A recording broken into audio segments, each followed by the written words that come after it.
Universidad Austral de Chile. Libertas Capitur. La libertad se conquista.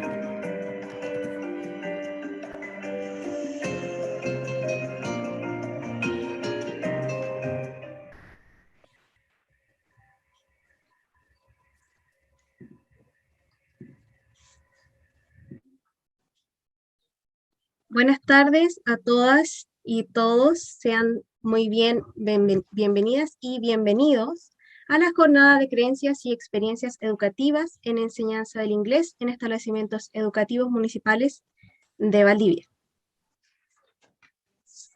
La jornada se realiza bajo el proyecto de instalación en investigación 2020-23 de la Vicerrectoría de Investigación de Desarrollo y Creación Artística, FICDA-UACH, denominado Creencias de Profesores en Servicio y en Formación respecto a la enseñanza y aprendizaje del inglés, cuyo investigador responsable es el doctor en Ciencias Luis Felipe Casimiro Perlaza, académico de planta, adscrito al Instituto de Lingüística y Literatura de la Facultad de Filosofía y Humanidades de la Universidad Austral de Chile. Nuevamente, sean todas y todos bienvenidos a la jornada de creencias y experiencias educativas en enseñanza del inglés en establecimientos educativos municipales de Valdivia. En esta sesión, tenemos el honor de presentarles al doctor Marcos Antonio Requena Arellano, de la Universidad Siglo XXI de la Argentina. El doctor Marcos Antonio Requena Arellano es venezolano residenciado en Buenos Aires. Actualmente es coordinador de investigación del área de Ciencias Humanas y Sociales de la Universidad Siglo XXI Argentina, profesor de la Diplomatura en Gestión y Diseño de la Innovación Educativa de esta Casa de Estudios y profesor de la Maestría en Procesos de Aprendizaje de la Universidad Católica Andrés Bello de Venezuela. Fue el consultor del proceso de rediseño curricular de la Universidad Siglo XXI, llevada a cabo durante los años 2018 y 2019. Actualmente, cursante en fase final del postdoctorado en Investigación Científica, Socioformación y Desarrollo Humano del Centro Universitario CIFE de México. Proyecto postdoctoral centrado en el aprendizaje autorregulado, su andamiaje e impacto en el rendimiento académico. Es doctor en Educación de la Universidad Católica Andrés Bello de Venezuela, con énfasis en diseño curricular de programas en línea y formación docente con base en competencias. Magíster en Psicología Cognitiva de la Universidad Católica Andrés Bello de Venezuela, con énfasis en procesos de resolución de problemas. Licenciado en Filosofía de la Universidad Central de Venezuela, con énfasis en Epistemología de las Ciencias Sociales. El doctor Marcos Antonio Requena Arellano expondrá el aprendizaje autorregulado y su andamiaje en contexto universitario. Estimado doctor Marcos Antonio Requena Arellano, el escenario es todo suyo.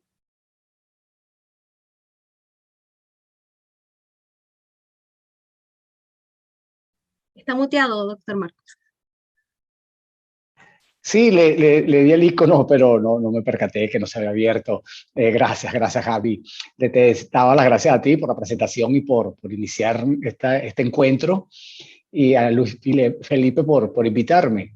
Y por supuesto a los que están presentes, bueno, bienvenidas y bienvenidos. Yo espero que esta actividad sea nutritiva para todas y para todos, que sea un conversatorio, que podamos intercambiar ideas, experiencias, reflexiones, expectativas en relación con el tópico central de este encuentro, que es el aprendizaje autorregulado, también denominado autorregulación del aprendizaje, solamente autorregulación o autorregulación académica, y la forma de promoverlo en educación universitaria. Así que pues bienvenidos a Alexia, Miguel, Pao, ya nos conocimos, Safja o Safja, Yasna también, bienvenidos todos.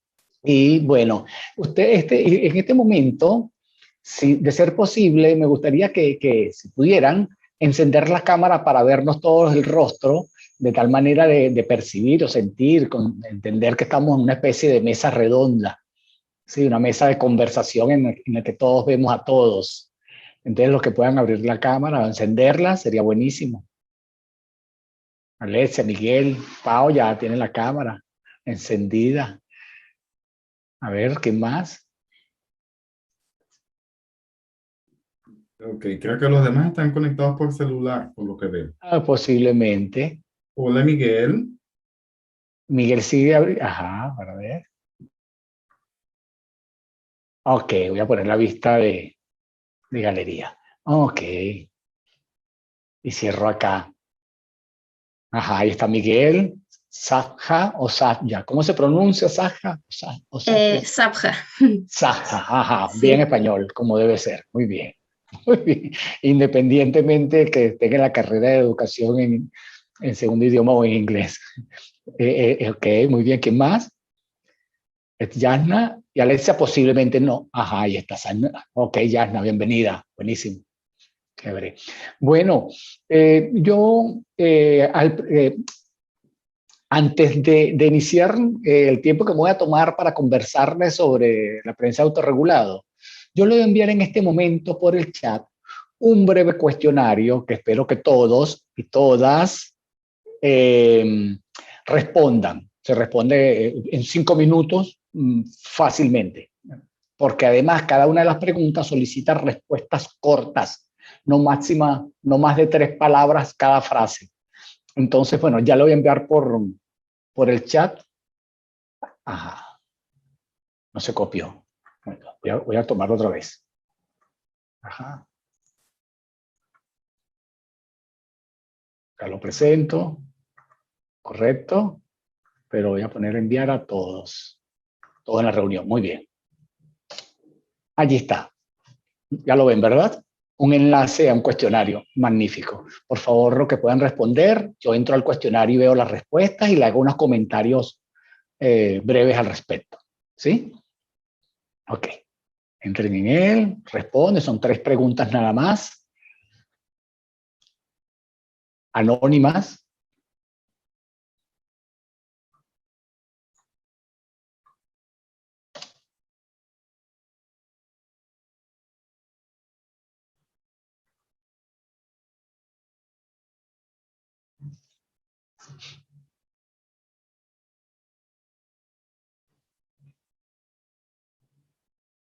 ¿Pudieron acceder? ¿Sí? Muy bien, veo que sí. Me están diciendo, Miguel, ¿accediste? Perfecto.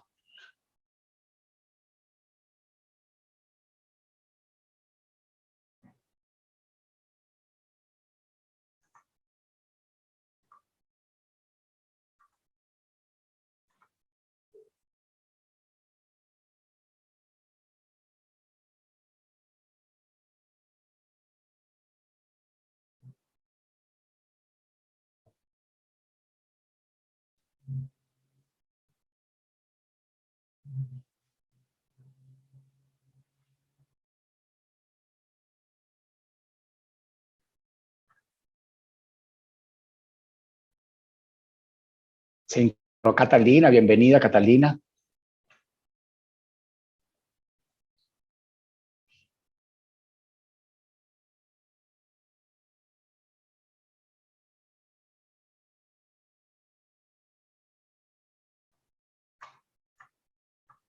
Ajá. Catalina, por el chat puedes ver, acaba Gaby de compartir contigo el enlace a una breve encuesta, un cuestionario de 3 preguntas, de respuestas cortas. Si puedes acceder a él. Ya yo estoy viendo las respuestas.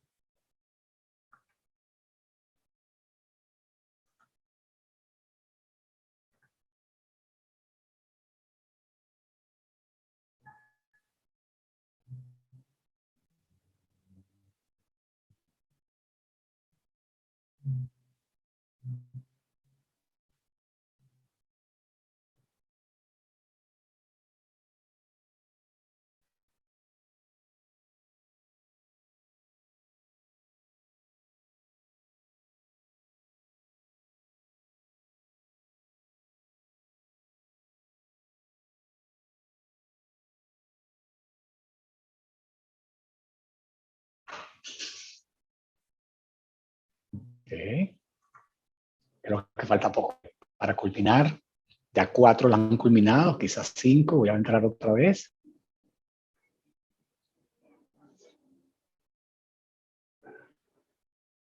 2 minuticos más. y cerramos.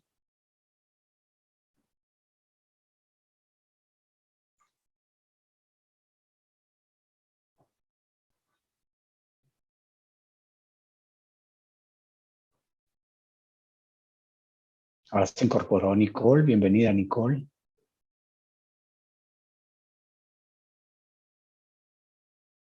Ok, voy a ver.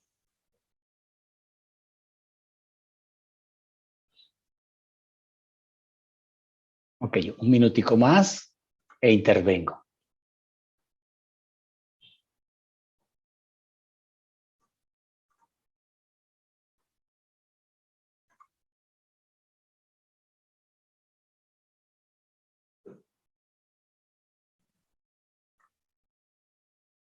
La profesora Alexia se disculpa porque está desde el celular y solo con audio, así que no podrá ni encender la cámara ni responder el cuestionario.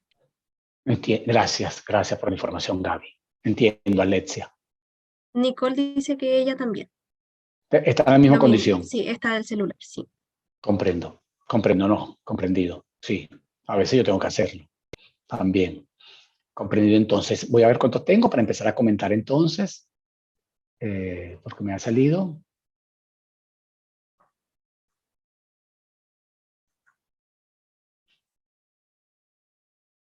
Ok, tengo 5 respuestas y voy a comentarla compartiéndola con ustedes para decir brevemente las respuestas. ¿Sí?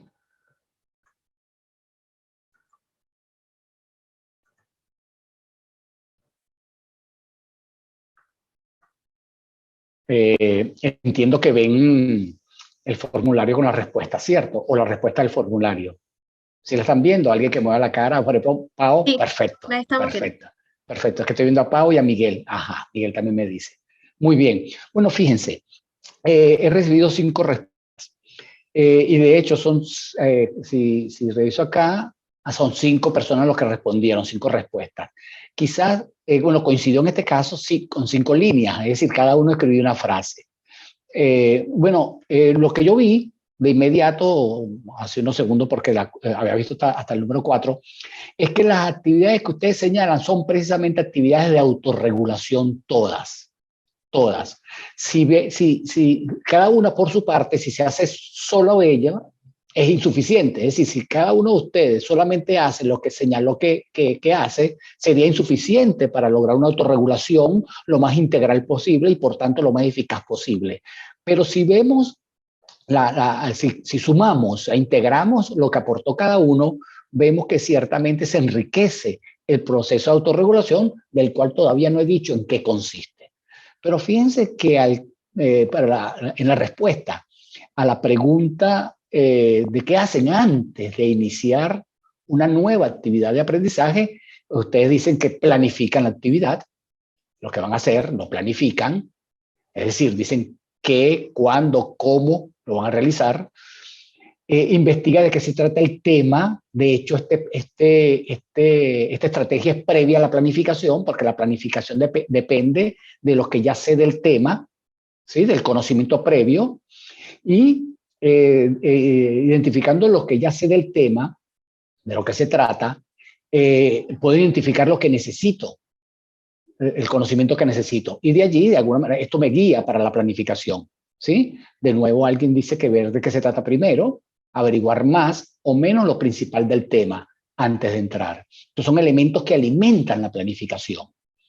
Busco información afín, creo que no pudo continuar la persona, pero puedo pensar que iba por el mismo sentido. Luego dice acá que como futuro profesor buscaría distintas metodologías que permitieran la situación de nuevo aprendizaje para que este sea más significativo. Bien, perfecto. Tanto como futuro como profesor, o si estudiaras otra carrera como contaduría, ingeniería, la que fuese, buscar metodologías para hacer que el aprendizaje propio sea significativo es parte precisamente de la planificación.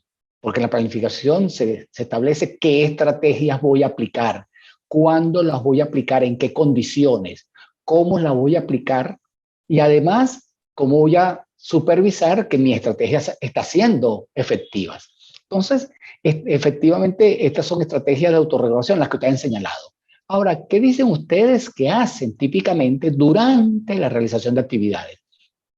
Uno dice, el primero es una estrategia cognitiva, una estrategia de aprendizaje, que es un tipo de estrategia de autorregulación que vamos a ver, que es la toma de notas, estrategia que se hace después de identificar los aspectos relevantes de un contenido, toma de notas, buscar información para relacionarla, me imagino que con la información que están obteniendo, buscar nueva información, perfecto, establecer nuevas relaciones, es una estrategia eficaz de elaboración que enriquece el aprendizaje, correcto, es una estrategia de enriquecimiento. Es también una estrategia cognitiva particularmente, porque hay otros tipos de estrategias.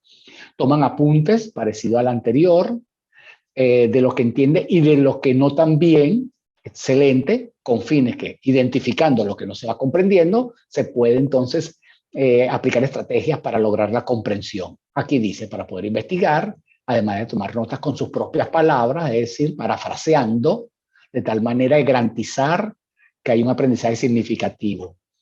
Muy bien, muy bien. Cuando tomamos notas textuales, no podemos saber si estamos comprendiendo. De hecho, es altamente probable que lo estamos haciendo porque no estamos comprendiendo. Porque no estamos comprendiendo, necesitamos tomar notas textuales. Si estamos comprendiendo, ensayamos, iniciamos un proceso de toma de notas personales, parafraseadas, que nos permite además monitorear lo que estamos comprendiendo. Muy bien. Después dice, intento tomar tomar la mayor atención posible. Esto es un control, esto es una estrategia de control cognitiva, de control de la atención, en este caso, que se aplica durante el proceso de aprendizaje, correcto. Indistintamente de que estemos frente a un profesor leyendo, viendo un video o resolviendo un problema. El proceso de atención es clave y el control de la misma es un proceso de regulación importante durante el aprendizaje. Muy bien.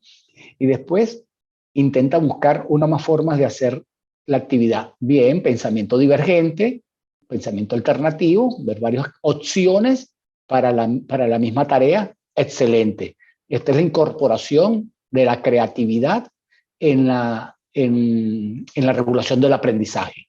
Buscar diferentes alternativas. Muy bien. Estas son todas estrategias de autorregulación de diferentes tipos, como se pueden dar cuenta. Y finalmente, esta pregunta, no sé si les sorprendió a algunos de ustedes, porque muchas personas piensan que una vez terminada la actividad de aprendizaje ya no queda nada por hacer. Eso es muy común, sobre todo en estudiantes de bachillerato y en los estudiantes iniciales de nivel universitario. Se entiende que si ya terminé la actividad de aprendizaje, bueno, ya no tengo nada que hacer. De hecho, la idea de terminar implica un fin, y no es así. Después de la realización de la actividad de aprendizaje, quedan todavía estrategias clave, relevantes, de autorregulación del aprendizaje, que tiene dos fines. Uno, potencia el aprendizaje que se ha estado buscando con la actividad, y dos, nos prepara para una futura actividad. Entonces, tiene ese papel de intersección de la actividad que acabamos de culminar para hacerla más eficaz, aunque la terminamos, pero para aprender más eficazmente sobre ella, y dos, para prepararnos al futuro. Vamos a ver qué respondieron ustedes. Una relectura de material está asociada con la primera finalidad que les comenté, es decir, es volver sobre la actividad para hacer más eficaz el aprendizaje al que la misma se ha estado dirigiendo. Luego, hace resúmenes para integrar el contenido. Es una estrategia también de elaboración y de aprendizaje significativo, de carácter cognitivo como la anterior. Aquí viene una primera estrategia metacognitiva. Bueno, la de control de la atención es metacognitiva también, porque es de control, la que señalaron durante, buscan controlar la atención, mantenerla. Ya voy a decir por qué es metacognitiva. Aquí otra, reflexiona sobre lo que aprendí. Esta es una estrategia relevante. El aprendizaje sustentado en la reflexión muestra ser altamente eficaz en el desarrollo de habilidades, en el aprendizaje significativo y en el desarrollo de competencias. Entonces, reflexionar sobre lo aprendido es una estrategia pertinente después de culminar la actividad de aprendizaje. Y, y reflexionar sobre cómo esa actividad enriquece su trabajo. Excelente. Esto es una estrategia de transferencia. Es decir, que no transferencia directa, inmediata, prepara para la transferencia a la vida real, al contexto laboral. Si yo he tenido un aprendizaje y además me detengo a reflexionar sobre cómo ese aprendizaje enriquece mi trabajo, me prepara para una transferencia de conocimiento, correcto, de interés profesional, dice. De nuevo hacer resúmenes, una estrategia cognitiva como lo acabo de decir, pasar limpio lo que aprendí, asociado con el resumen. Si es que no alcance a notarlo con mis palabras, ok, entiendo que es volver sobre ello para hacerlo de esa manera. Y utilizan distintos colores para diferenciar todo mejor. Aquí entonces están, digamos, utilizando lo que se conoce desde el aprendizaje con diferentes estilos y diferentes, digamos, canales y medios, ¿no? Entonces no solamente utilizar los códigos lingüísticos, sino código visual, los colores es uno de ellos, que sirve para discriminar y fijar en una memoria la información. Es una estrategia cognitiva, muy bien, que se hace posterior. Busca más información para enriquecer el aprendizaje, muy bien. Analizar la respuesta o el proceso que se dio. Buscar nuevas formas en las cuales pudiera hacer actividad. Esta parte última me voy a detener acá.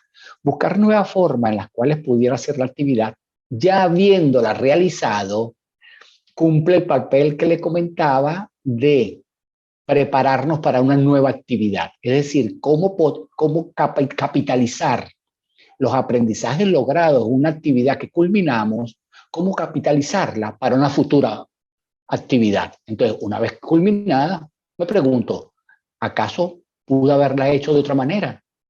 En una próxima oportunidad, ¿puedo abordar otras estrategias, otros modos? Bien, esas son estrategias de autorregulación que quería chequear con ustedes. Muy bien, perfecto. Ahora voy a ir a la presentación. En este momento, hace rato no lo dije. Aunque yo espero que haya un diálogo, y por eso pregunté y vuelvo a preguntar quién quiere comentar algo respecto de lo que he dicho ahora sobre sus respuestas, y abro de nuevo la pregunta. Luego de ello, cuando yo empiece la presentación, voy a tratar de culminarla, ir de principio a fin, sin darle participación a ustedes, con fines de que ustedes vayan tomando notas de aspectos que ustedes consideren tomarla. Puede ser dudas, opiniones, sugerencias, consultas, inferencias con nosotros presentes o conmigo. Realizar la presentación, entonces les voy a dar un espacio para intervención y ustedes exponen esos comentarios acá a todos los presentes. Como les digo, dudas, consultas, opiniones, sugerencias, inferencias, posibles transferencias, etc. Eso va a ser en la presentación, pero en este momento les pregunto si alguien quiere hacer algún comentario de esta primera parte en la que revisamos si se quiere, la demostración a través de un autorreporte de qué hacen ustedes antes, durante y después de una actividad de aprendizaje. ¿Quiere alguien comentar algo? No, dice Miguel. Pau tampoco. No, yo sí. Ajá, alguien. Perfecto. Yo. Ajá. Es que voy a ver cómo te veo. Ajá, voy a dejar de compartir para verte. Ajá. ¿Quién es? Yo, Pau. Ok. Está bien. Ay, sí, me encantó el tema de la encuesta. Creo que nos hace darnos cuenta de las cosas que hacemos sin darnos cuenta, de hecho, de una manera como casi automática.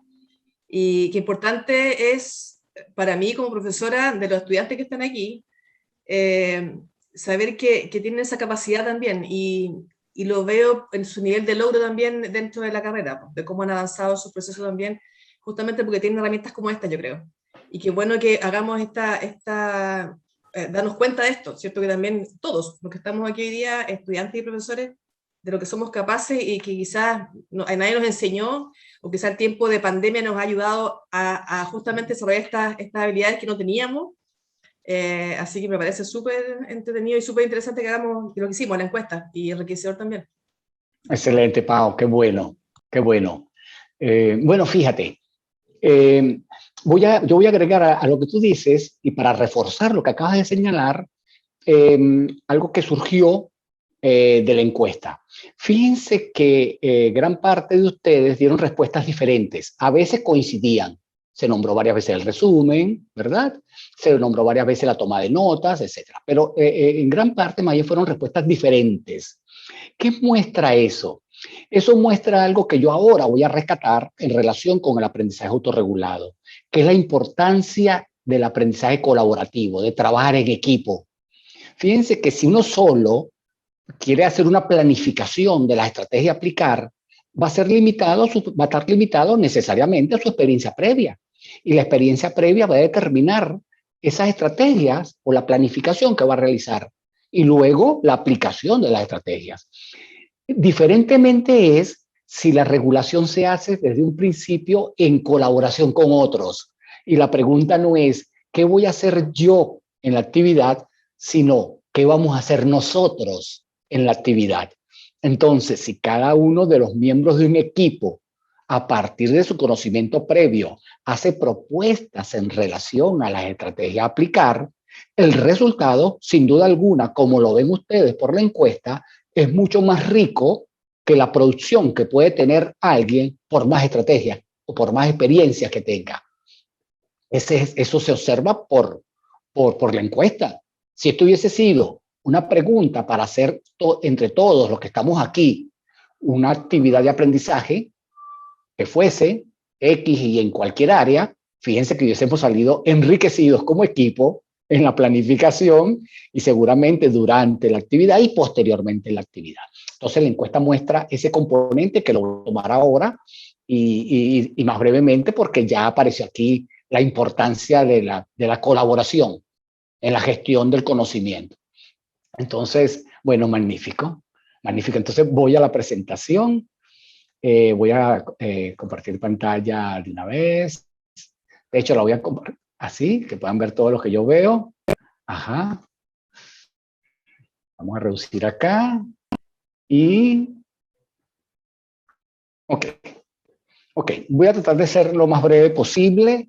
Bueno, fíjense, otro aspecto digamos, de mi estrategia en esta posición es que yo voy a ser lo más sintético posible, lo que implica que voy necesariamente a asumir en la mayoría de los puntos una posición súper general y por tanto simplista, muy corta, para fines de poder abarcarla toda. Si alguno de ustedes, de luego, alguna o algunos desea que yo me detenga en un aspecto posteriormente, ¿no?, al finalizar, que vuelva sobre algo, que lo explique mejor o más detenido, a mayor profundidad, bueno, profundizamos en ello.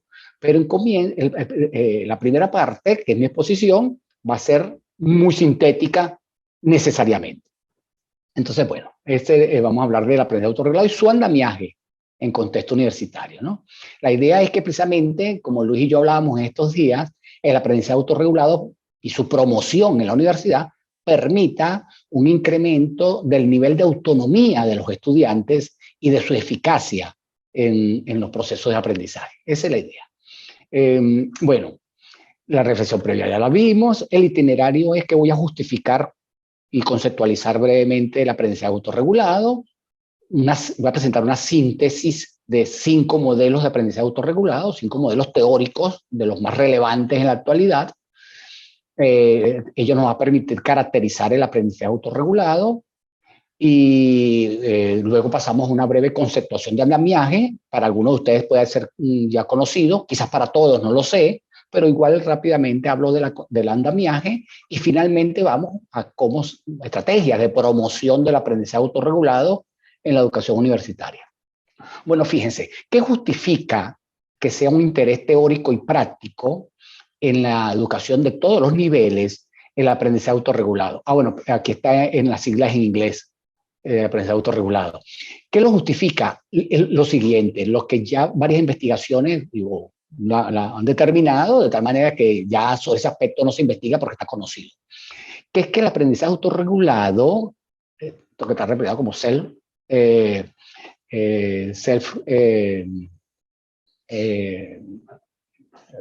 learning. Sí, sí.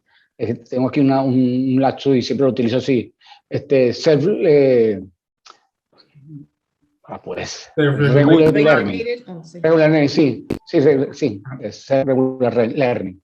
Bueno, el aprendizaje autorregulado se ha descubierto lo siguiente, que independientemente que en el desempeño intervienen factores personales como las habilidades, los tipos de inteligencia, el conocimiento previo, la motivación, por ejemplo, amén de los estados de salud y otros aspectos, influyen sobre el desempeño si se conoce eso, y que también sobre el desempeño influyen factores contextuales, curriculares, didácticos, la personalidad del docente, el clima del aula, todos esos factores contextuales influyen sobre el desempeño. Se ha determinado ya por las investigaciones que se han realizado que el aprendizaje autorregulado es un mediador de estos dos conjuntos de factores, de los factores personales y los factores contextuales, que intervienen a su vez sobre la autorregulación. La autorregulación media los efectos de estos dos conjuntos de factores sobre el desempeño. Es decir, que independientemente de los factores personales y de los contextuales, si la persona tiene bajas disposición a autorregularse ha desarrollado poca autorregulación, el desempeño se va a ver versus los casos en que el aprendizaje autorregulado está desarrollado un estudiante en el caso en el que ocurre, el desempeño se ve enriquecido. Esto es lo que justifica que en los diferentes niveles de educación haya interés por la autorregulación. ¿Qué es lo que es el aprendizaje autorregulado? Fíjense, aquí está una ilustración que presenta de qué se trata. Se trata, cuando hablamos de autorregulación académica, aprendizaje autorregulado, o solamente autorregulación en el caso educativo, estamos hablando de un conjunto de procesos, un conjunto interrelacionados de procesos y estrategias, tanto cognitivas, metacognitivas, afectivas, motivacionales y conductuales, que de manera interrelacionada influyen en el aprendizaje, potenciando la posibilidad de su logro. De eso se trata ese conjunto integrado de procesos y estrategias de estos tipos, es lo que es el aprendizaje autorregulado. Cuando hablamos de procesos y estrategias metacognitivas, estamos hablando de los procesos y estrategias que ya no aplicamos sobre el contenido, no es sobre los materiales que estamos procesando, son procesos y estrategias que estamos aplicando sobre nosotros mismos. Por eso, hace rato, cuando alguien dijo que buscaba controlar su atención, estábamos hablando de una estrategia o esa persona estaba señalando una estrategia metacognitiva, porque ya no está influyendo sobre el contenido o sobre el contexto, que también se puede influir, sino yendo sobre sí mismo. ¿Sí? Está, digamos, poniendo atención a su propia atención. Para poder controlar la atención, ya no basta que le pongamos atención al entorno o al contenido, sino que tenemos que ponernos atención a nosotros mismos. Entonces, por eso es metacognitivo. Entonces, bueno, las otras palabras sí se conocen con más claridad, por supuesto. Las estrategias cognitivas, todas las que se aplican sobre el contenido. Las estrategias afectivas son las que utilizamos para que nuestros afectos no vayan en contra de nuestros objetivos de aprendizaje, sino que se alineen a él. Si estamos, por ejemplo, decaídos, desanimados, buscamos animarnos, buscamos controlar la frustración, que es un componente afectivo, regulándolo, manejándolo, evitando que esto nos afecte. Con la motivación, bueno, buscamos todas las estrategias que nos mantengan con la intención de hacer el esfuerzo necesario, de mantener la perseverancia y el esfuerzo por lograr el aprendizaje.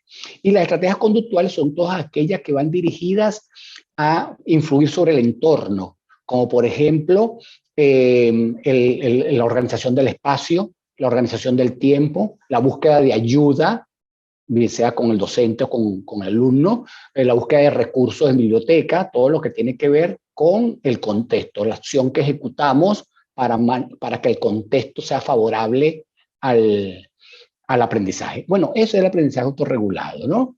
Hay 5 modelos que voy a presentar que son relevantes. Y comienzo por el más parsimonioso o universal, que está presente de alguna manera en todos los otros, que es un modelo que dice que el aprendizaje autorregulado se ejecuta en fases cíclicas, ¿sí? Y este modelo específicamente de Barry Zimmerman señala que esas 3 fases son la fase de previsión, son las 3 partes en las que estaba dividido el cuestionario que hicieron, la fase de previsión en la que se establecen las metas y se planifica las estrategias para el logro de esas metas. Obviamente, para poder hacer esta previsión hay que hacer lo que ustedes señalaron, un levantamiento de información en relación a lo que ya conozco, a la característica de la tarea, a las metas que ya son impuestas, que no son las propias metas, sino las que son del currículum, o propuesta por el docente, el manejo de la motivación inicial acompaña a esta primera fase, pero desde el punto de vista cognitivo y metacognitivo está referida al establecimiento de meta y planificación. Luego viene la segunda fase, la fase del desempeño. Desde el punto de vista metacognitivo, ¿qué hago durante el desempeño? Automonitoreo la ejecución del plan elaborado. Lo automonitoreo, es decir, lo vigilo lo que hago. Y no solamente vigilo lo que hago, sino que busco registrar los resultados de lo que voy haciendo para comparar esos resultados con los resultados que yo había esperado. En eso consiste el automonitoreo. Y de acuerdo con ello, puedo tener un autocontrol, es decir, hacer un proceso de ajuste a mi esfuerzo, a la estrategia, a los tiempos, a los modos o a la estrategia con fines de hacer más eficiente lo que voy elaborando. En esta misma fase tiene que seguir también el proceso de controlar mi motivación por si acaso parte de los resultados me genera una frustración porque, por ejemplo, puedo darme cuenta que estoy tardando más o que estoy teniendo dificultad en el aprendizaje del contenido o en la realización de la tarea que fuese. Ese es durante el desempeño. Y finalmente está la tercera etapa de la autorreflexión, que consiste, en primer lugar, como lo señalaron ustedes, de ver hacia atrás, evaluar lo hecho, no solo en resultados, sino también en proceso. ¿Cómo fue el proceso que elaboré? ¿Qué logro obtuve? Y de acuerdo con ello, hacer ajustes estratégicos. Esas 3 fases, el ajuste estratégico consiste en determinar qué haré yo en una próxima oportunidad. Como dije, a lo largo de esas 3 fases se aplican lo que es la regulación emocional y motivacional también. Este es uno de los modelos.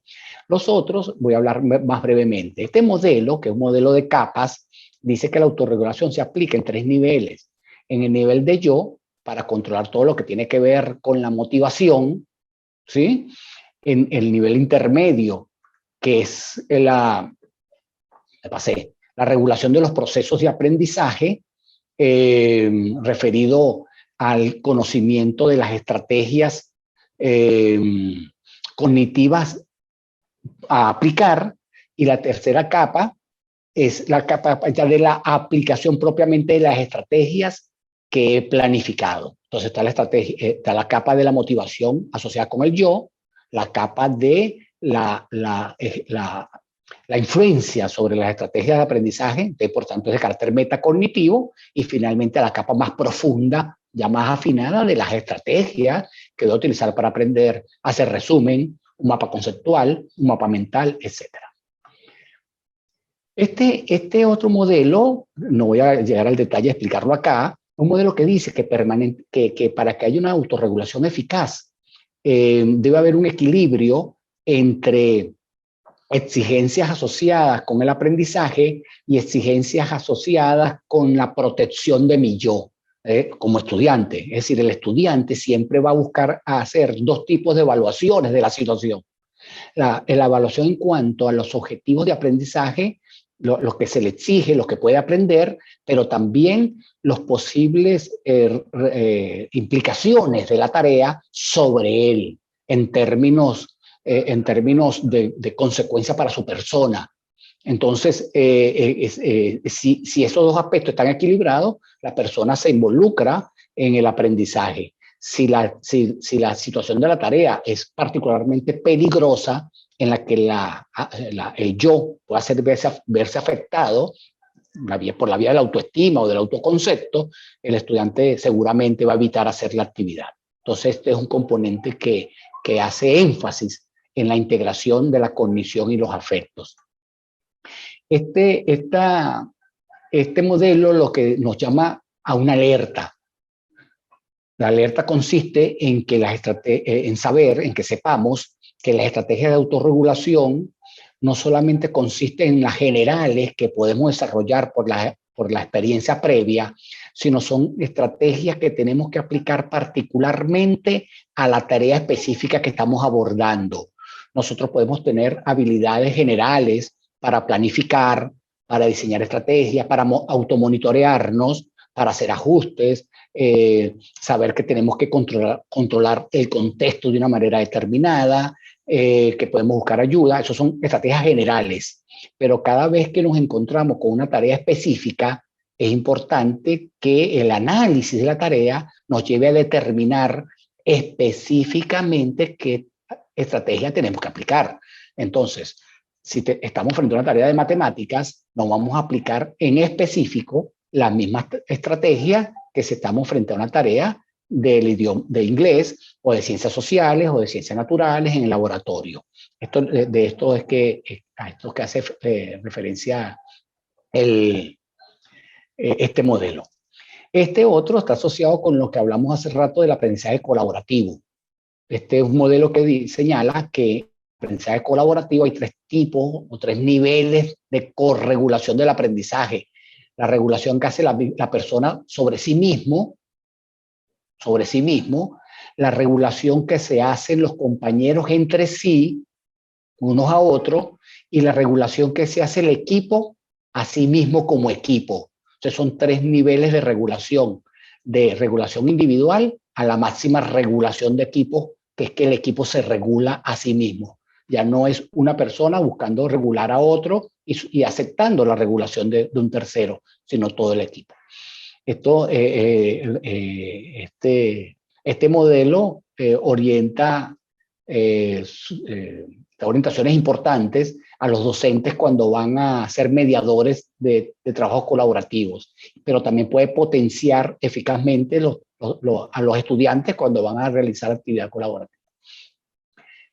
Voy a pasar por el tiempo, voy a pasarme esta lámina, porque lo que hace esta lámina es resumir las características del aprendizaje autorregulado que se obtiene, es una lámina sintetizadora que se obtiene de los modelos que vimos y de los que hemos conversado hasta ahora. Pero si lo comento, voy a correr el peligro de no llegar a donde tengo que llegar, ¿sí? Entonces, acabo de saltar a sabiendo sabiendo cómo es la autorregulación, conociendo sus características, lo que vimos, vamos a hablar cómo se promueve en la universidad el aprendizaje autorregulado, ¿sí? Fíjense, no basta con las buenas intenciones de los docentes para contribuir con que los estudiantes desarrollen habilidades de autorregulación de su aprendizaje. No basta con ello. Es importante que el contexto en el que se da el aprendizaje tenga unas características particulares que favorezcan el aprendizaje autorregulado. Adicional, a las estrategias particulares que puede utilizar el docente para ayudarlos a desarrollar el aprendizaje autorregulado. Entonces, primeramente el contexto. Entonces voy a comentar características del contexto. La primera característica es que el contexto esté caracterizado por prácticas de enseñanza constructivistas, es decir, prácticas de enseñanza donde por los mismos procesos, desde el currículo mismo, los mismos procesos por los que se promueve el aprendizaje, el centro de la responsabilidad, el centro de la actividad y lo tenga en sus manos el alumno. Entonces, es un contexto en el que el alumno no se le brinda el conocimiento tal como lo tiene que aprender, sino que se le propone actividades en las que él, por los procesos de razonamiento y sus competencias cognitivas, va a construir un conocimiento que es el que debe terminar aprendiendo. Es decir, es el aprendizaje autogestionado. Entonces, el contexto debe ser ese. Es un contexto en el que es el estudiante el que debe indagar, reflexionar, hacer inferencias, establecer relaciones, resolver problemas con fines de llegar a los conocimientos que finalmente debe aprender. Entonces, en primer lugar, que el contexto sea así. Lo segundo es que las situaciones que se propongan sean medianamente retadoras. Medianamente retadoras. Si a los estudiantes se les proponen actividades que están por debajo de las habilidades que ya ha desarrollado, ¿sí? Si están por acá, a esta altura, va a tener desinterés. Pero si a los estudiantes se les proponen actividades elevadamente retadoras, entonces va a tener temor, ansiedad. Entonces, las situaciones que se proponen a los alumnos deben ser medianamente retadoras. Esta propuesta está altamente asociada con lo que quizás todos o algunos de los presentes conocen como zona del desarrollo próximo, que es un concepto central de la psicología sociocognitiva de Vygotsky. Que señala que ciertamente en este lugar, en este espacio entre lo que ya sabe hacer el alumno y lo que todavía no sabe, pero puede llegar a saber hacer, allí hay que establecer los objetivos de aprendizaje, los retos. Eso hace que los objetivos de aprendizaje estén equilibrados con los objetivos egoprotectores, que son los objetivos que están asociados con proteger el yo. Entonces tiene que ser medianamente retadoras. El segundo característica del contexto, me quedan 5 minutos, si mal no veo, cualquier cosa Gaby me dice, es que hay que establecer criterios, estándares claros. Es importante que el estudiante esté siempre, que el contexto esté caracterizado del estudiante por claros criterios, estándares. ¿Cómo va a ser evaluado? ¿Qué va a ser evaluado? ¿A qué nivel va a ser evaluado lo evaluado? ¿Qué se espera exactamente lo que se haga? ¿De qué modo? ¿Y con qué calidad? Eso es importante. Al no tener claros criterios y estándares, los alumnos no tienen referentes relevantes, claros, para guiarse. Entonces, un tercer componente importante. La cuarta, que parezca nimio, no lo es que el ambiente sea estructurado. Es decir, que el ambiente contenga los elementos, las características hasta de colores, disposiciones de los muebles, los recursos, la iluminación, la ambientación, toda necesaria, toda aquella que pueda contribuir con el aprendizaje autorregulado. Bueno, y los estudiantes tienen que saber que tienen a la mano, a disposición, un soporte académico. Eso es importante. Que es importante que el estudiante sepa que cuenta con recursos humanos a los cuales dirigirse. El docente y otros elementos de la institución tienen que estar a disposición del alumno, que sea fácil el acceso Y no solamente que sea fácil, sino que la calidad de respuesta que reciba el alumno en la búsqueda de ayuda sea la esperada. Aunque estoy hablando en términos pasivos para el soporte, porque el soporte académico debe brindarse hasta sin necesidad de que el alumno haga la solicitud, siempre y cuando se está atento de su proceso de aprendizaje. El soporte académico es importante. Bueno, en este contexto, ¿qué les digo? Viene entonces, bueno, ¿qué estrategias de autorregulación, perdón, qué estrategias de andamiaje como docente podemos aplicar para ayudar a que los alumnos autorregulen su aprendizaje y además desarrollen habilidades para autorregularse? Pero voy a dejar de compartir para preguntar cómo vamos de tiempo, porque sé que No, tranquilo, Marcos. Puedes tomarte unos 10 minutitos más para terminar de profundizar en la temática, que por demás está muy interesante. Muy bien. Bueno, perfecto. Entonces vuelvo a compartir pantalla. Estábamos aquí. Ok.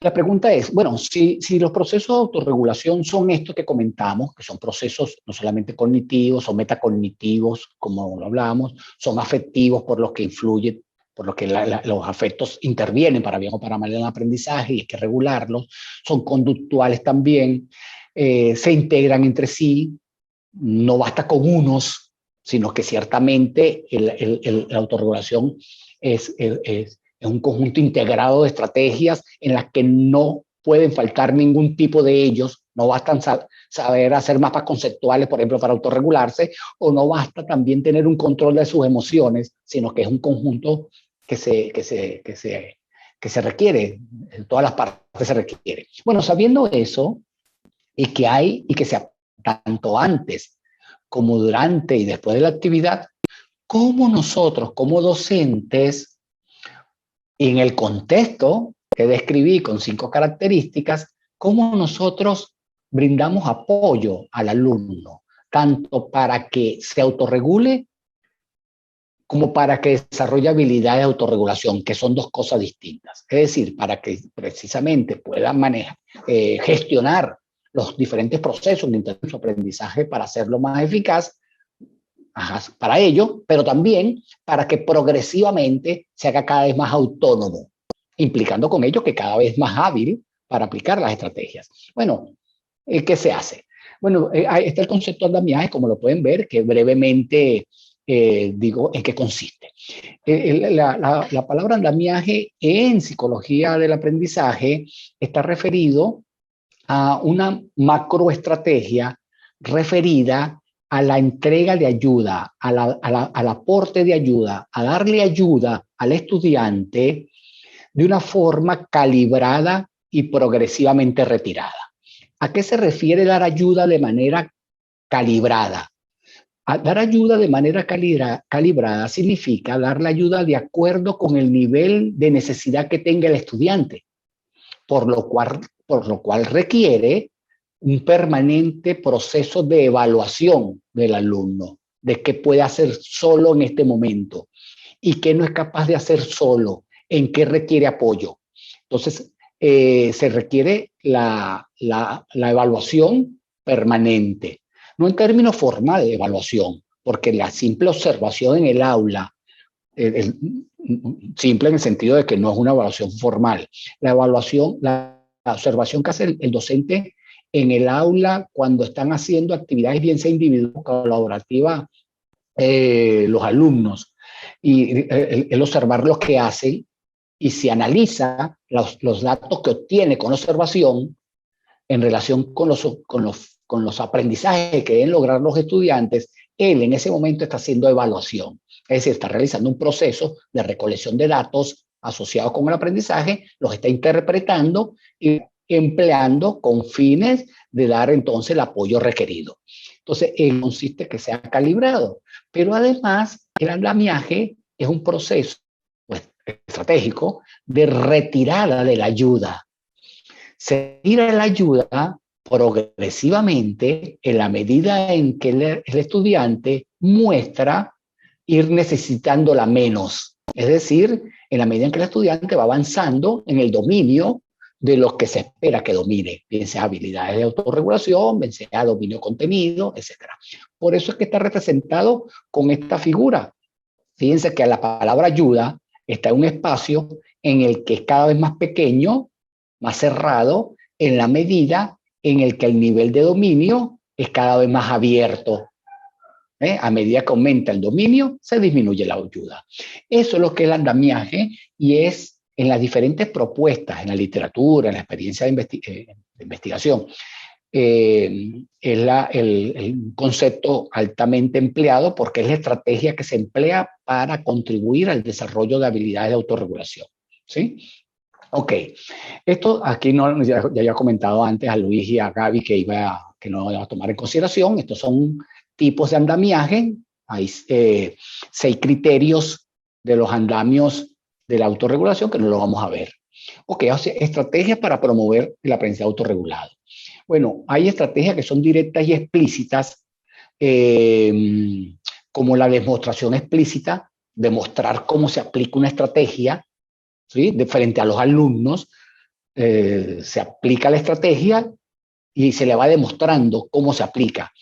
Esa demostración se puede ir acompañada de explicación. Es decir, yo no solamente voy demostrando cómo aplicarla, sino que además voy hablando, voy teniendo un pensamiento en voz alta, de tal manera de que voy explicitando las razones por las cuales hago algo, para qué lo hago, cómo lo hago, y entonces voy dando demostración con explicación. Esa demostración junto con explicación es lo que es el modelaje como estrategia. Es una estrategia poderosa para enseñar estrategias de autorregulación, que el docente lo haga. Por eso que se sabe, ustedes que son algunos son docentes y otros son estudiantes de educación, por eso que se sabe que el docente que más capaz de promover el aprendizaje autorregulado es el que él mismo se muestra autorregularse, planificando, monitoreándose y reflexionando. Bueno, este es su tipo de estrategia. Las otras estrategias directas son la solicitud explícita, pedir explícitamente que haga una estrategia, ¿sí? Dependiendo de la condición. A un estudiante se le puede pedir que haga un resumen, a otro se le puede pedir que haga un mapa conceptual porque es lo que le conviene, a otro se le puede pedir que haga un plan, un control del tiempo, si es que tiene problemas con él, como lo estoy teniendo yo en este momento. A otro se le hace una pregunta, se le puede preguntar explícitamente cómo hiciste algo, cómo hiciste, cómo estás haciendo, por qué estás haciendo así el mapa conceptual, por qué has hecho el resumen tan amplio, X. Sí, la solicitud explícita y la interrogación se puede integrar en los portafolios con instrucciones. Un portafolio, brevemente digo, que es una colección integrada y reflexionada de productos que a través de una secuencia de aprendizaje que puede mostrar el progreso del estudiante desde el inicio de la secuencia de aprendizaje hasta finalizar. O sea, un conjunto de productos integrados y reflexionados. Una forma de promover la autorregulación es a través de ello y le voy a mostrar acá. Ahí lo ven, ¿verdad? Bueno, fíjense, esta es una guía para realizar reflexiones de un portafolio donde hago una introducción, digo cómo está compuesto el portafolio, hablo las 3 partes de la reflexión que debe constituir conformar el eje central del portafolio, que es la toma de conciencia con preguntas. Fíjense que aquí hay preguntas clave. ¿Qué sabía sobre el tema ante la lectura o de la actividad? Esto es porque esta guía es para hacerla cada vez que el estudiante va a hacer una nueva lectura o una actividad de aprendizaje. Doctor Marco. ¿Sí? Disculpe, ¿nos está mostrando un PDF? Sí. No, nos está mostrando su PPT, su presentación. Quiere decir que no le di a la... Sí, no estaba compartiendo la pantalla. ¿Ahora? Ahora sí, ahora está el PDF. No le había dado, sí, porque le di solo al PPT, lamento. Bueno, entonces le mostré que esta era una guía para un curso en particular con preguntas divide en 3 grandes partes. Pregunta asociada con toma de conciencia, pregunta asociada con la valoración, todas preguntas de carácter del pasado, reflexiva, para aplicar, en este caso, ¿no? Para aplicarlas ante cada actividad o lectura que va a conformar el portafolio. Entonces, por supuesto, la reflexión no era una sola vez, sino para cada actividad a realizar. Entonces, en este caso, es un tipo, no tiene por qué ser todas así, pero este es un ejemplo que les muestro con preguntas divididas en toma de conciencia, valoración y transferencia o puesta en práctica. Esto es un ejemplo de cómo orientar la construcción de un portafolio. ¿Sí? Volviendo entonces a la presentación, sigamos con estrategias. La otra estrategia es el diario estructurado. Esta estrategia de promoción, estrategia de intervención para promover el aprendizaje autorregulado es altamente investigado en la literatura actual, porque se utiliza no solamente en educación presencial, sino virtual. ¿Qué es el diario estructurado? El diario estructurado es un cuestionario por el cual el estudiante va haciendo una especie de diario de su proceso de aprendizaje, ¿sí? En este caso, es un diario para una actividad, para un trabajo colaborativo, no individual. En este caso, el que le estoy mostrando, ¿sí? El diario estructurado puede abarcar una o más de las etapas de la autorregulación. Es decir, se puede hacer un diario estructurado solamente para la etapa previa de previsión, para la etapa de desempeño o de la autorreflexión. En este caso, fíjense que este diario abarca las 3 etapas de la planificación. Entonces, aquí les doy unas instrucciones. Quiere decir que esta es una instrucción directa.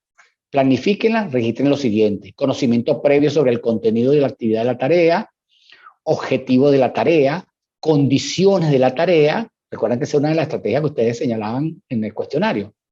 Estrategias para el logro de los objetivos, estrategias para monitorear el logro y así varias, ¿no?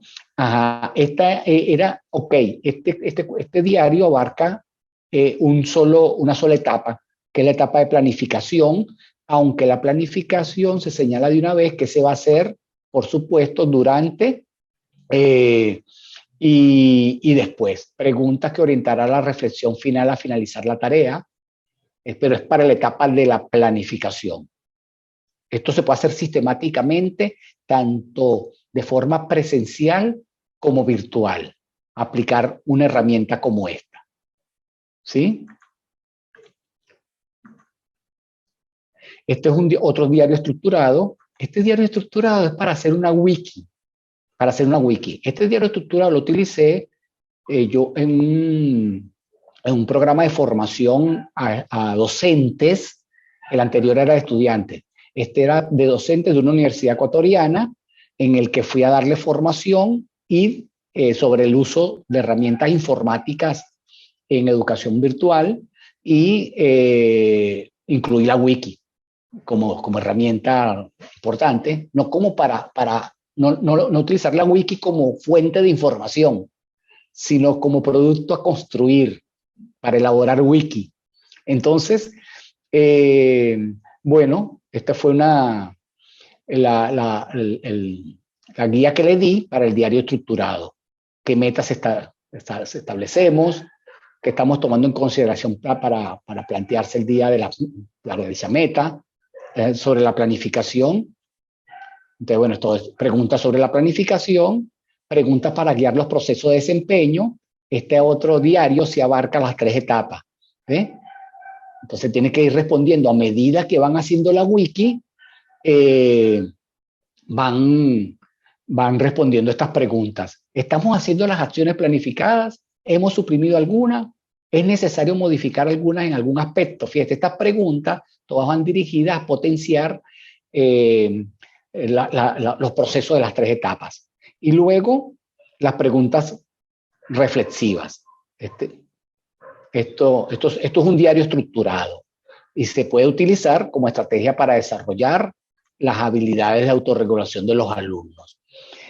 Voy a detenerme acá porque las que vienen son estrategias ya no explícitas, sino implícitas, ¿sí?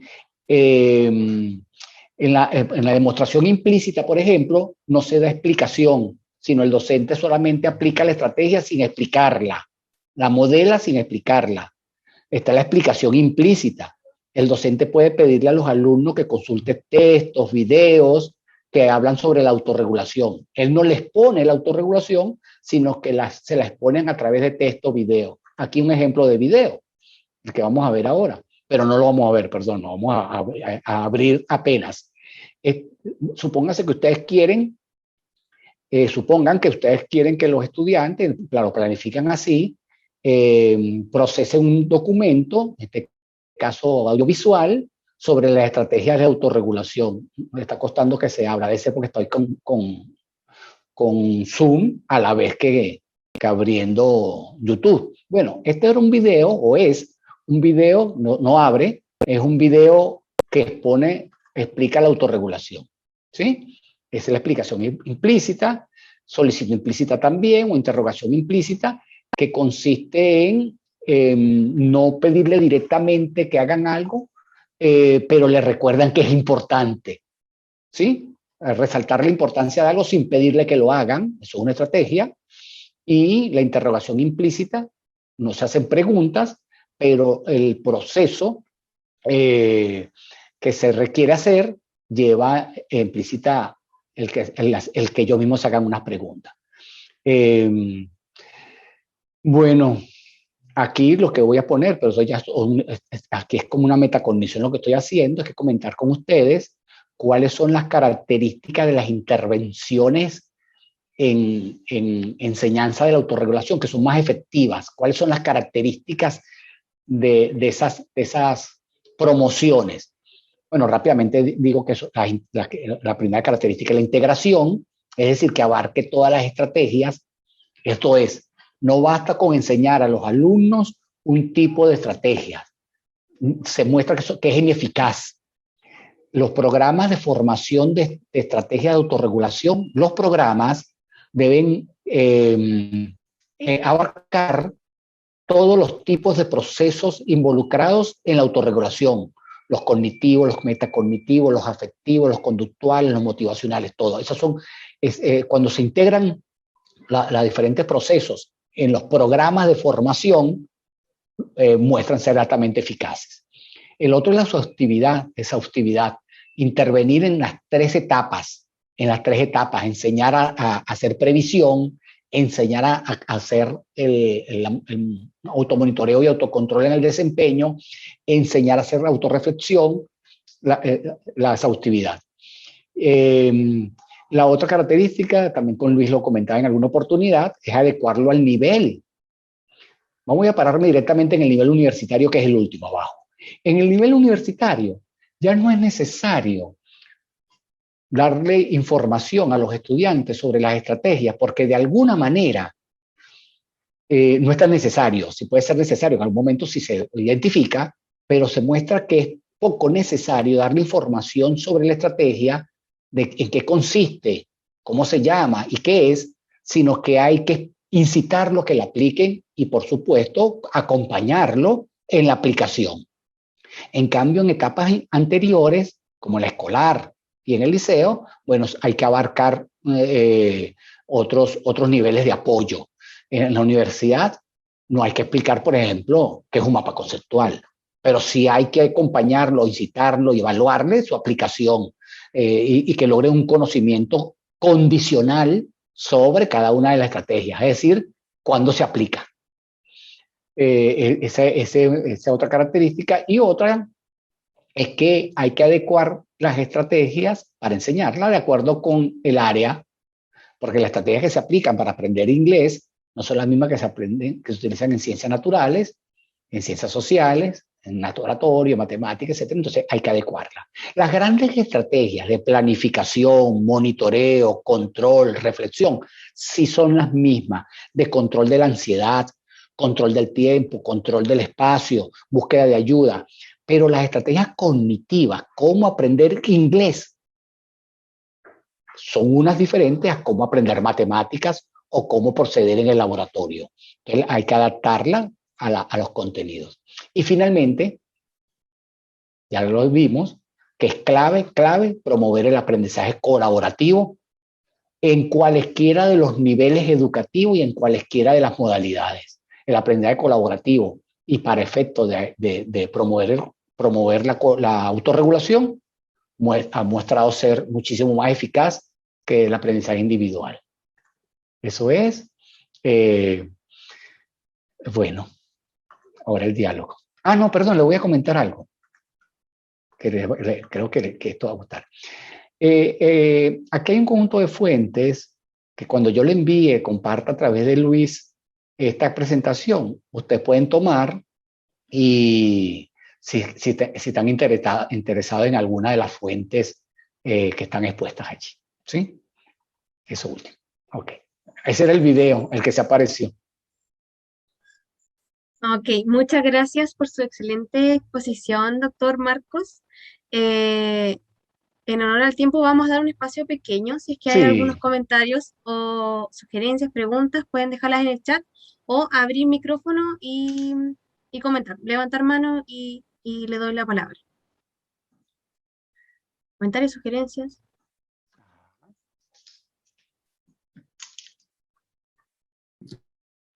Yo tengo un comentario que quiero hacerlo público, que en una oportunidad antes de la presentación de Marcos estuvimos comentando acerca de lo desafiante que puede a veces ser promover un modelo de aprendizaje obviamente autorregulado y sobre todo colaborativo, cuando desafortunadamente en educación a veces se promueve más el aprendizaje individual y se evalúa lo individual y se le da más valor a lo que hace cada estudiante de forma independiente e individual al trabajo obviamente que pueda hacer en conjunto con los demás compañeros.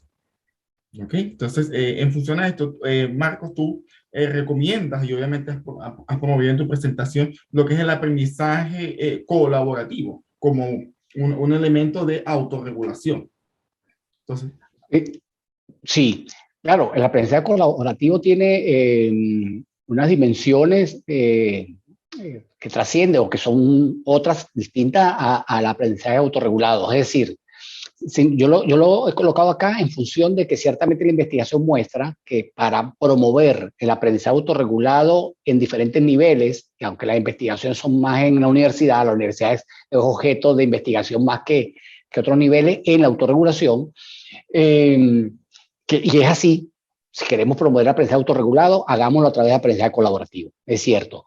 Pero además, aprovecho, aunque no está vinculado con el aprendizaje el aprendizaje autorregulado nada más, el aprendizaje colaborativo requiere ser imprescindible si deseamos desarrollar en los alumnos competencias para el presente y el futuro cercano.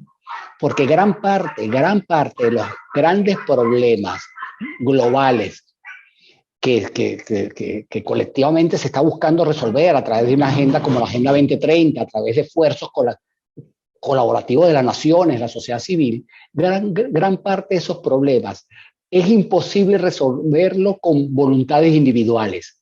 Se requiere el concurso de disciplinas diferentes, de pensamiento interdisciplinar, de formas de ver la realidad desde la óptica compleja. Y eso pasa por verla desde la óptica que implica que hay diferentes tipos de dimensiones o de ejes en cada situación. Y eso pasa entonces porque haya concursos de los que saben de pedagogía, de los que saben de los filósofos que orientan, de los biólogos que pueden explicar, bueno, lo que está aconteciendo a nivel sanitario, del sociólogo que da explicaciones de los fenómenos masivos humanos, etcétera. Entonces, no hay forma de trabajar en el mundo actual si no trabajamos colaborativamente, y esa competencia hay que desarrollarla obligatoriamente en términos de que la realidad la exige. Entonces sí, pues de esta forma te respondo que el aprendizaje colaborativo es imprescindible colocarla como política institucional. Hay universidades que tienen el aprender a trabajar con el otro como una competencia institucional. Es decir, una competencia que debe ser desarrollada con todos los programas indistintamente de la carrera. Súper, Marco, gracias. Es un elemento a considerar en este mundo cambiante que tenemos, donde ya obviamente no se promueve el individualismo. Ya está demostrado que se aprende más y mejor cuando lo hacemos en compañía de personas obviamente significativas. Paola. Antes de darle la mano a Miss Paola, Miss Alexia se tuvo que retirar antes y dice en el chat: muchas gracias por la charla, muy interesante, saludos a todas y todos. Alexia, sí. Ya creo que levantó la mano y abrió el micrófono. Pero Pao, dale primero, yo después. Gracias, Yana. Gracias, Marcos, por la presentación. Yo estoy fascinada porque yo conversé de esto con Luis en la mañana. La verdad es que ha sido todo, en esos momentos que las cosas convergen en algo, y hoy día era el día para hablar de estas cosas y para hacer cierto descubrimiento de algunas cosas que no sabía y que ahora sí conozco después de la charla.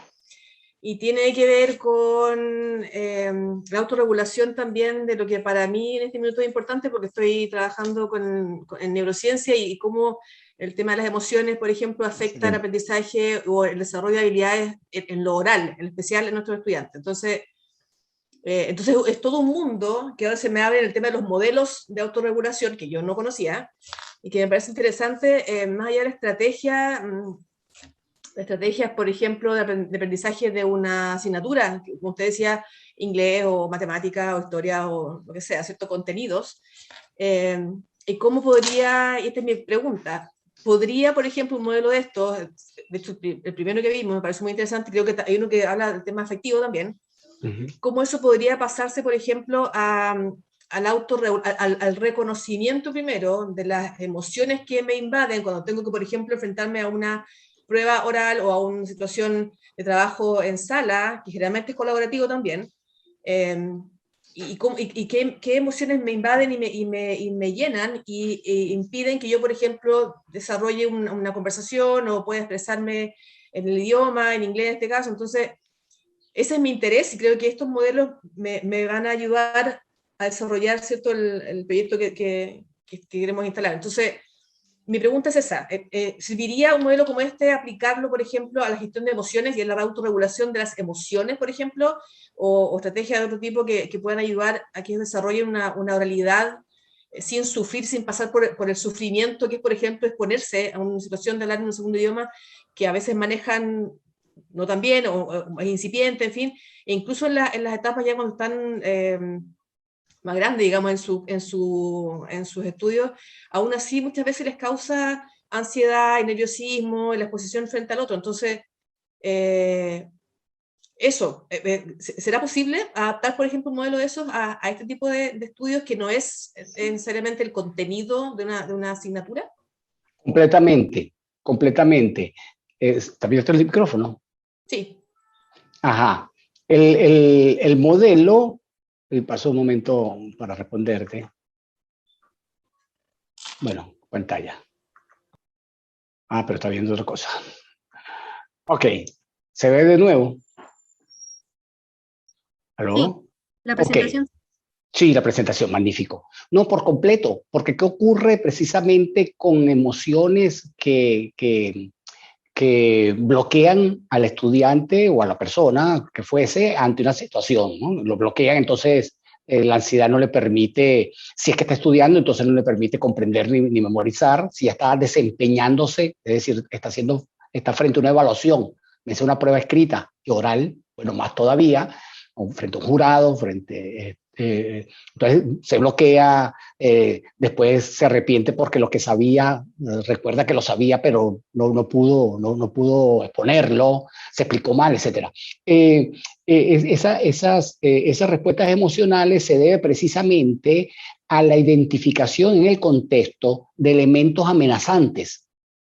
Si esos elementos amenazantes del contexto sobrepasan las oportunidades que también se sobrepasan en mi percepción, el quantum de la amenaza es mayor que las oportunidades que me brinda, entonces la respuesta va a ser de ansiedad, o sea, de miedo y se manifiesta de esa manera. Y por tanto el bloqueo cognitivo necesariamente se da y conductual. Entonces, este modelo, por supuesto, funciona. Si tú, o sea, es adecuado, tiene validez desde el punto de vista neurocientífico. Y dado que tú lo estás viendo de la neurociencia, entonces puedes, digamos, soportar un modelo como este, viendo la relación entre las funciones ejecutivas y precisamente el control de las emociones o la manifestación de las emociones por las funciones cerebrales. Entonces, las conexiones neurales que hay entre uno y otro subsistema. Entonces, sí, este modelo funciona por completo. Por completo. De hecho, este modelo, aunque está asociado con actividades de aprendizaje, aunque está asociado con ello, podría ser transferida a otras actividades que no son de aprendizaje, pero que sean los dos, si se quiere, las dos líneas paralelas de procesamiento. Por un lado, yo puedo tener el objetivo de desempeño determinado con algunos elementos de motivación asociados con ello y algunos fines, pero por otro lado, yo evalúo la situación, la juzgo, tratando de identificar señales de posibles amenazas y al revés, y oportunidades, y el peso que doy entre las amenazas y las oportunidades va a determinar si yo ciertamente me embarco eficazmente en los procesos asociados con los objetivos de desempeño. Entonces sí, altamente asociado. Muchas gracias. Muchas gracias. Sí. Yasna. Hola, buenas tardes. Más que una pregunta, me gustaría saludarte y agradecer tu presentación, tu contribución también, y expresarte que se siente muy grato poder hacer asociaciones, ¿cierto?, entre lo que tú expones y lo que en el equipo de investigación en el que trabajo estamos estudiando, que es precisamente el tema de la inclusión y el desarrollo socioafectivo y comunicativo de los infantes. La colaboración y también la participación son valores inclusivos que nosotros estamos tratando de promover. Lo difícil es poder hacerlo cuando trabajamos y convivimos en una sociedad que tiene rasgos de exclusión muy marcados, como mencionaba Luis. Entonces muchas veces nos encontramos con docentes que creen fervientemente que practican o ponen en práctica este aprendizaje autorregulado a través de la colaboración, porque incluyen, por ejemplo, un ejercicio en el que los estudiantes deben trabajar en equipo. Entonces existe ese malentendido, ¿cierto?, entre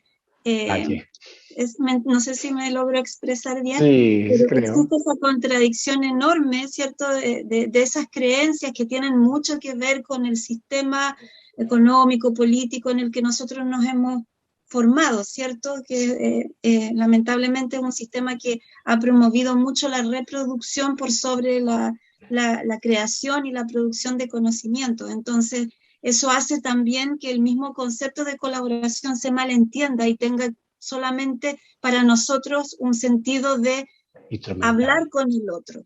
¿Ya? Y instrumental, lamentablemente. Instrumental.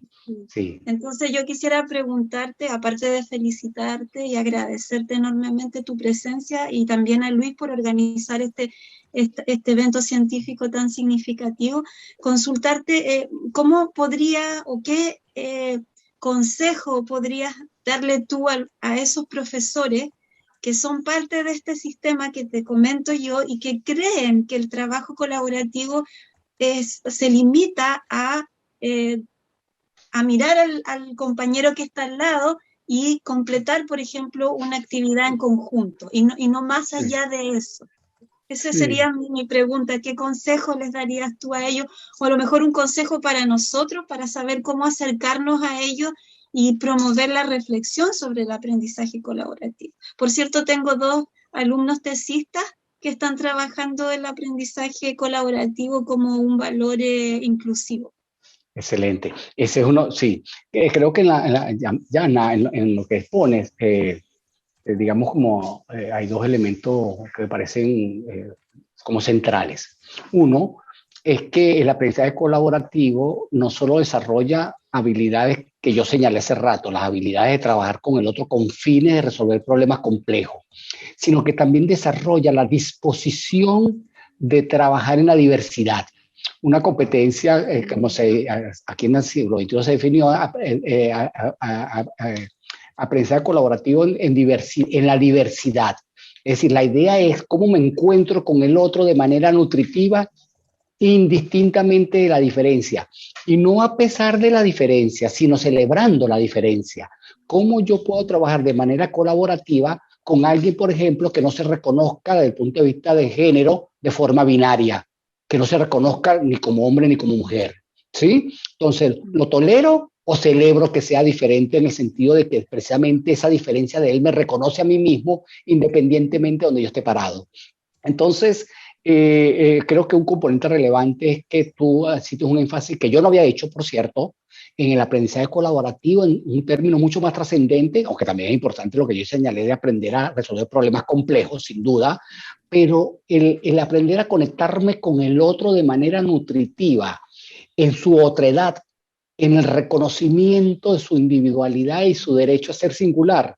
Eso es más trascendente todavía y creo que va a generar de la educación, asumirlo, un impacto positivo en nuestro entorno porque gran parte de los conflictos se debe a no aceptar las diferencias. Entonces, eso es lo primero que quiero resaltar de lo que señalaste y agradecido de que lo hayas dicho. Lo segundo, lo que señalas también está asociado con lo que es el pilar de la transformación en educación, que es la formación docente. Sin formación docente adecuada, pueden haber excelentes intenciones, puede haber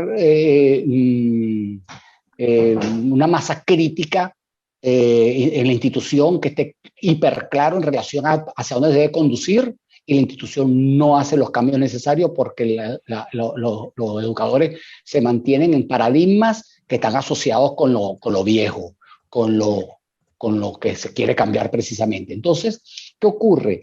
Cuando tú me dices qué consejo le daría, eso depende de los esquemas que hace que el docente haga lo que todavía hace.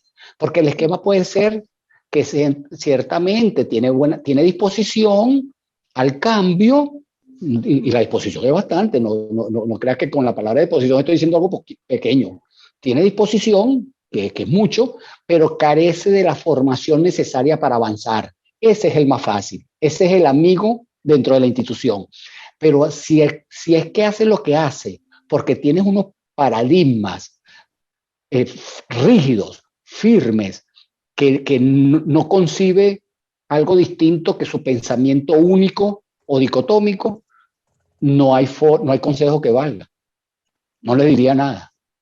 No tengo que decir. Entonces, de ahí pasa por lo que ustedes que están en investigación, buenísimo. Bueno, antes de que se me olvide, te voy a decir, lo tercero es que el trabajo como el que están haciendo ustedes tiene mucho más valor en espacios donde se reconoce su necesidad.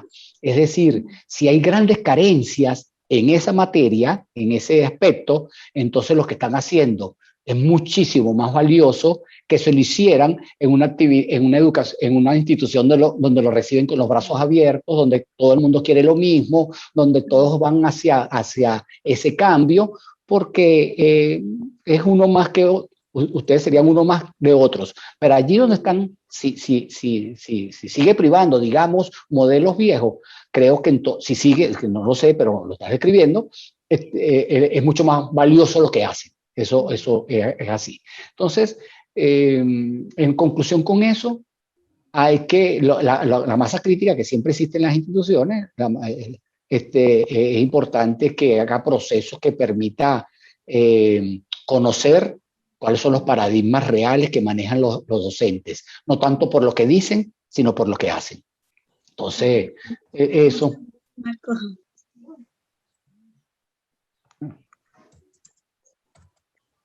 Gracias. Si no hay ninguna otra pregunta, ningún otro comentario, entonces Doctor Marcos Antonio Requena Arellano, en nombre de las autoridades académicas y académicos de la Universidad Austral de Chile y particularmente en nombre de la Escuela de Pedagogía en Comunicación en Lengua Inglesa, nos permitimos expresarle nuestro más cordial agradecimiento por su importante y destacada exposición.